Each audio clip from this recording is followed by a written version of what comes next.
Alright guys, so I'd say the number one question that I get asked is how did you build your Instagram? I have 400,000 followers, and as you guys know, big Instagram accounts, YouTube, Twitter, they can generate a lot of money. So people are very interested in Instagram and how they can build their Instagram. So throughout this video, I'm going to give you guys some tips, some tricks to build your Instagram, along with a story that I have in the beginning that's going to tie everything together. But yeah guys, let's start off with that story. So way back when, probably 2013, 2014, kind of at Instagram's infancy, when it was just getting super popular, me and my buddy, we decided to make a shout out page. Now we did it when shout out pages weren't like super popular, but they were starting to blow up, so it was like the perfect time. So we thought of a name. We thought of Extreme Aesthetics. So Extreme Aesthetics was a fitness shout out page. So we'd post motivational stuff, we'd repost amazing physiques, and people would pay for shout outs. And it didn't start off like that. We had a few months of just liking a bunch of photos, commenting on a bunch of photos, just being interactive and posting good quality content. So we did that for a while, and eventually we built up to where I was making thousands of dollars a month. So I was getting anywhere between $1,000 and a good month would be $3,000. Eventually I bought out my partner, so it was just me running it. But yeah, this was a huge advantage for me, because not only did I have a shout out page where I was making money, I also had a platform where I could shout myself out. So if I if I had a great picture for my Instagram, I would throw it up on Extreme Aesthetics too and give myself a shout out, and no one knew that I was getting a free shout out because they didn't know who ran the page. Now this is kind of a funny part of it. So to help Extreme Aesthetics grow in the beginning, we started to do contests, and we didn't have much money. We were a bunch of college kids. So basically we had a best abdominals contest. So we didn't know it was going to be as successful as it was, but basically you take that photo, screenshot it, and repost it on your page, and along with hashtagging Extreme Aesthetics contest or something like that to your best abdominal shot. So we had probably hundreds of people doing this, and it really blew up the page. But being that we didn't have much money, we were making money on the page. Guess who won the contest?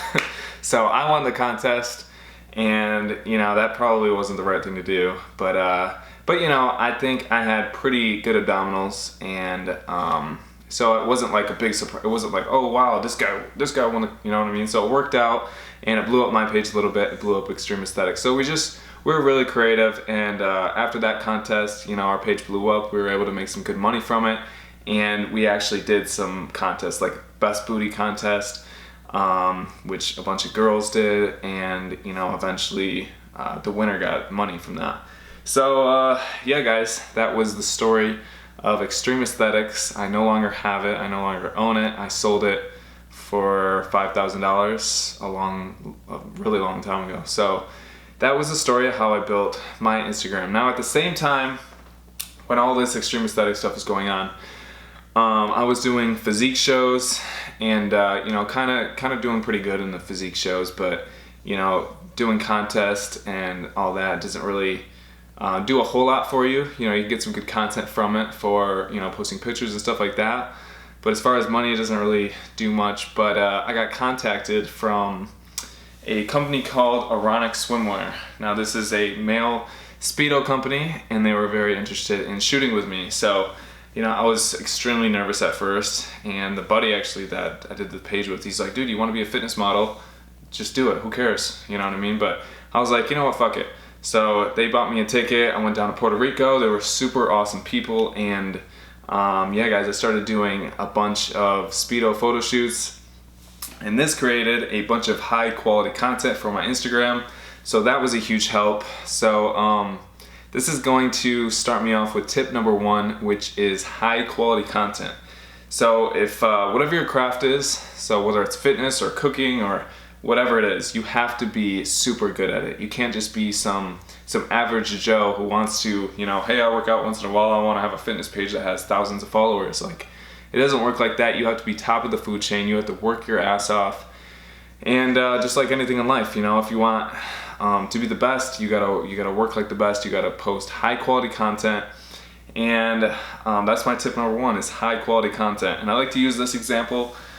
Say, for instance, people that are in the industry, just top of the industry, like Sergi, Lazar, Greg Plitt when he was around, rest in peace, buddy. But if you were to take them today, start them off with 0 followers, and they were just posting their photos, no one knew who it was, their page would blow up. It would take a little bit for people to know them, but eventually they would just blow up. So whatever your craft is, that's gonna be number one, is just be the best at what you can do and post high quality content of what your craft is, so what you're doing. So for physique and fitness models, you're gonna be posting, your body and how you got your body and just, a bunch of stuff like that. So tip number 2 is find trends. So find trends that work on your page. If you have a business page, that helps out a lot. So if you guys are on a personal Instagram page, I would switch over to the business.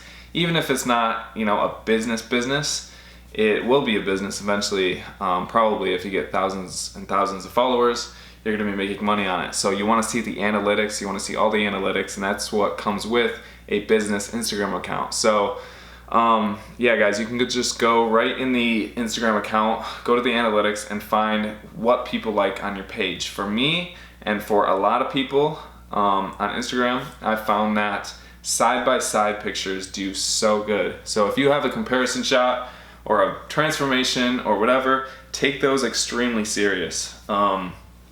Take your best photo and put it on the after, take your worst, put it on the before. But yeah guys, the side-by-sides do amazing. Even silly photos like unflexed versus flexed, when you have it makes people, when they're scrolling through their Instagram, it makes people stop and look at it and look at both pictures. So it takes them longer to look at it, which makes Instagram go, okay, they're gonna go higher up in the algorithm and more people are gonna see this post because people are obviously interested in it. So you want to make posts that people are interested in and that you think that they're going to stop and look at, because that's how more eyeballs get on your posts. All right guys, so I'm gonna run through a few more tips, but listen closely because these are really gonna help you out. So what do I have next? So post once per day. So you wanna stay active on your account, but you don't wanna be too active where you're making people not like your page because you're always in their newsfeed. So if you're gonna be posting more than once a day, make sure it's extremely interesting. But on the other hand, you want to stay interactive. So you wanna try to post at least 5 days a week. Filters. So I use filters on my Instagram photos sometimes, but probably 10% opacity, maybe 15% opacity. So I see people over filtering their Instagram. Try not to do that because it doesn't make your photos look good at all. This is a big one. So I see a lot of people buying followers, buying likes, buying views, and I suggest that you don't do this. The number one reason why I suggest that is because who knows that Instagram isn't going to just take down your account because you're doing that. So you could work your ass off for months, years, build up your Instagram, you're making money, and all of a sudden Instagram decides to take down your Instagram because you've bought your followers or you bought your likes or whatever. So just be careful with that. Another reason why is because people aren't stupid and they realize that you're doing this. So if you go from having 1,000 likes per photo, which is a lot, to having all of a sudden 10,000 likes per photo, and your quality hasn't gone up, they're not amazing photos, and your followers haven't gone up, then that's a problem. Or if your followers just skyrocket, people aren't stupid. 90% of people know that you're doing it, so try not to do it. Another one, this one is huge. So I try to post square images. So either square or rectangle the long way.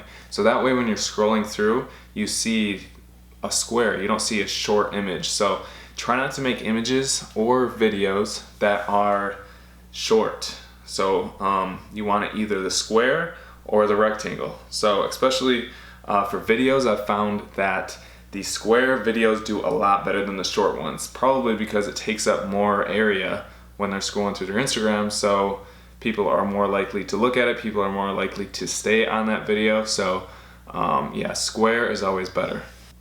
And I think that's it, guys. So hope you like the tips. Hope you guys got something out of it to build your Instagram. Don't forget to like, comment, subscribe to the channel, so that I can build up YouTube. YouTube's a whole different ball game. I have no idea what I'm doing. I'm just trying to post genuine content that people can use, that people can get something out of. And that's another thing that you can do for Instagram. Be genuine.